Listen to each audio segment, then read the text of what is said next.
तर्पण हेतु जा रहा हूँ। स्वामी, मैं भी आपके साथ पृथ्वी पर चलूंगी। प्रिय, मुझे तो धरती पर मानव जाति के कल्याण हेतु जाना है। आप मेरे साथ वहाँ जाकर क्या करेंगी? मैं बस आपके साथ पृथ्वी पर जाना चाहती हूँ। आपके बिना ये बैकुंठ में मैं अकेले क्या करूँगी? मुझे अपने साथ ले चलिए स्वामी। ठीक है, आप मेरे साथ चलिए, लेकिन पहले आपको मुझे एक वचन देना होगा कि आप पृथ्वी पर उत्तर दिशा की ओर नहीं देखेंगी। लक्ष्मी जी ने विष्णु जी को वचन दिया और दोनों पृथ्वी लोक पर आ गए। पृथ्वी पर सारी रात की बरसात के बाद सुहानी सुबह की ठंडी ठंडी हवा चल रही थी। हर तरफ हरियाली थी। वो बहुत मनोरम दृश्य था। देवी, मैं अपने काम से उत्तर दिशा की ओर जा रहा हूँ। आप अपने वचन के अनुसार उत्तर दिशा की ओर नहीं देखेंगी। प्रभु, मुझे याद है, मैं यही आपका इंतजार करूंगी। आप जल्दी आइएगा। अब भगवान विष्णु वहाँ से चले आए।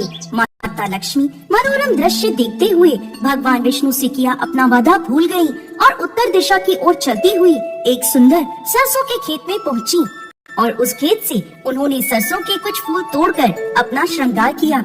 वहीं पास में गन्ने का खेत था। माता ने वहाँ से एक गन्ना तोड़ लिया और उसे खाने लगी। तभी सामने से भगवान विष्णु आए और माता लक्ष्मी पर क्रोधित होने लगे। देवी, आपने अपना वचन तोड़ा है। साथ ही ये गन्ना और फूल तोड़ने से आप पर चोरी का और वचन तोड़ने का दोष भी लगा है। ये सुनकर माता लक्ष्मी चौंक गई, लेकिन उन्हें अपनी भूल का एहसास था। उन्होंने भगवान विष्णु से क्षमा मांगी। प्रभु, मेरे अपराध को क्षमा करें। नहीं देवी, तुम पर चोरी का दोष लगा है, इसीलिए तुम इस खेत के मालिक के यहाँ 12 वर्षों तक सेवा करोगी, तभी तुम्हारा यह दोष मिट पाएगा। माता लक्ष्मी ने भगवान विष्णु की बात मान ली। भगवान विष्णु उसी समय अंतर्ध्यान होकर वैकुंठ लोक चले गए। अब माता लक्ष्मी ने अपना स्वरूप एक गरीब औरत का बनाया और खेत के मालिक के यहाँ पहुँच गयी। खेत का मालिक माधव बहुत गरीब था। उसके पास बस एक खेत ही था और एक टूटी फूटी झोपड़ी थी, जिसमें वो अपनी पत्नी और 4 बेटियों के साथ रहता था। माता लक्ष्मी साधारण स्त्री के रूप में माधव के पास पहुंची। भाई, मेरा नाम लक्ष्मी है, कृपया मुझे कोई काम दे दो। अरे बहन, मैं तुम्हें क्या काम दूंगा? मैं तो खुद 2 वक्त की रोटी बड़ी मुश्किल से जुटा पाता हूँ। भाई, मैं कई दिनों से भूखी हूँ। मेरी देखभाल करने वाला कोई नहीं है। मुझे अपने पास रख लो भाई, मुझे अपने पास रख लो। लक्ष्मी जी की यह बात सुनकर माधव को उन पर दया आ गई। बहन, मेरी कमाई से हमारा घर बड़ी मुश्किल से चल पाता है। यदि मेरे 4 की जगह 5 बेटियां होती तो भी हम गुजारा कर ही लेते। यदि तुम हमारे साथ गुजारा कर सकती हो तो मेरे परिवार के साथ रह सकती हो। माधव की पत्नी भी उसी की तरह दयालु थी। माता लक्ष्मी का अपने घर में उन दोनों ने खुले दिल से स्वागत किया। जो भी थोड़ा बहुत रूखा सूखा घर में होता वो सब मिल बांट कर खा लेते। उनकी यह दयालुता देखकर माता लक्ष्मी बहुत प्रभावित हुई। माता की कृपा से माधव के दिन धीरे धीरे बदलने लगे। उसके खेत के सरसों के फूलों को एक साहूकार ने अच्छी कीमत पर खरीद लिया। धीरे धीरे माधव ने एक गाय भी खरीद ली जो खूब दूध देती थी। इस्तेमाल के बाद बचा हुआ दूध माधव बेच आता था, जिससे उनके घर में आमदनी और बढ़ गई। धीरे धीरे उन्होंने कई गाय खरीद ली। माधव ने एक बड़ा खेत भी खरीदा और पक्का घर बनवा लिया। सुनिए जी, आज शाम को घर जल्दी आइएगा। आज मैं खीर पूरी बनाऊंगी। अरे वाह, खीर पूरी, लेकिन किस खुशी में? खुशी की क्या बात है, भगवान ने हमारी सभी इच्छाएं पूरी की हैं। हमें हर तरह का सुख दिया है। चारों तरफ से हमें खुशियाँ ही खुशियाँ मिल रही हैं। हाँ, ये तो तुम सही कह रही हो। लेकिन शांता, क्या तुमने ये कभी सोचा है कि अचानक भगवान हम पर इतने मेहरबान कैसे हो गए? ये सब तो मैं नहीं जानती, लेकिन हाँ, ये जरूर जानती हूँ कि जब से ये लक्ष्मी अपने घर में आई है, सभी तरह से हमारा घर धन धान्य से भरता जा रहा है। शांता, तुम सही कह रही हो। इस लक्ष्मी बहन के पैर पड़ते ही हमारे तो दिन बदल गए। माधव और शांता माता लक्ष्मी को बहुत स्नेह से अपने साथ रखते थे। धीरे धीरे उन्होंने अपनी 4 बेटियों की शादी कर दी। अब वह दोनों बुजुर्ग हो चले थे।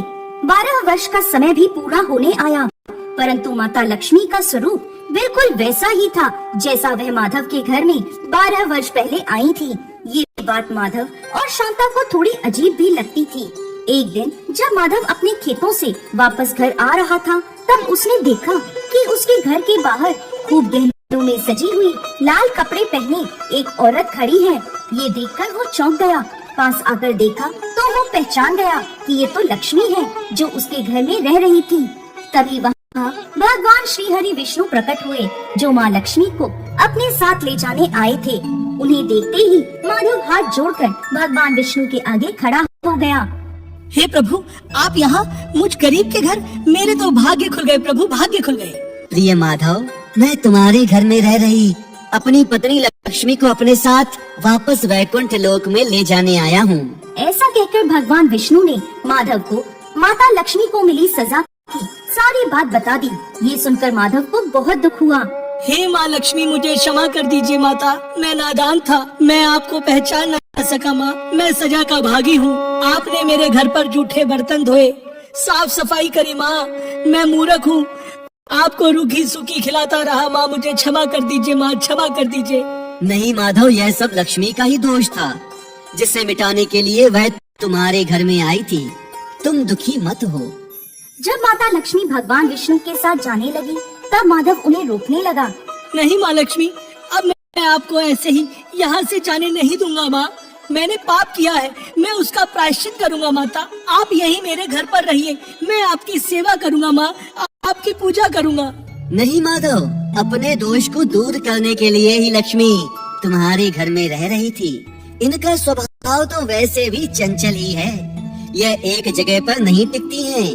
बड़े बड़े राजा महाराजा भी इन्हें आज तक रोक नहीं पाए। माधव फिर भी हट करता रहा। हे माधव, यदि तुम मुझे रोकना चाहते हो तो सुनो, धनतेरस के दिन तुम अपना घर अच्छे से स्वच्छ करना, रात्रि में घी का दीपक जलाना, तब मैं तुम्हारे घर आऊंगी और तुम मेरी पूजा अर्चना करना। जो आज्ञा माता, जैसा आपने कहा मैं वैसा ही करूँगा माँ। अब माता लक्ष्मी भगवान विष्णु के साथ वैकुंठ लोक को चली गई। माधव ने माता लक्ष्मी के बताए अनुसार धनतेरस के दिन पूजन किया। उसका घर धन धान्य से परिपूर्ण हो गया। उसी दिन से हर वर्ष सभी लोग धनतेरस के दिन माँ लक्ष्मी की पूजा अर्चना करने लगे।